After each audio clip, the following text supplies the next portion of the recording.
first year students, you have a BEE lab.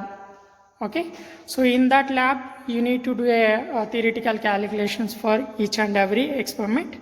If maybe kit is different for your college and our college, resistance values and power supply you are giving, so the numerical values only are different, and remaining whatever the procedure, way of procedure to do a calculation part, that one is same for all the experiments.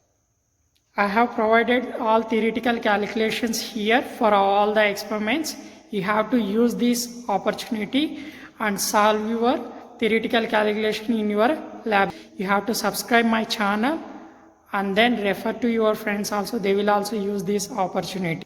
If you need more information about theoretical calculation and as well as practical values, in the sense, you have to refer below description link, then you will get complete experiment.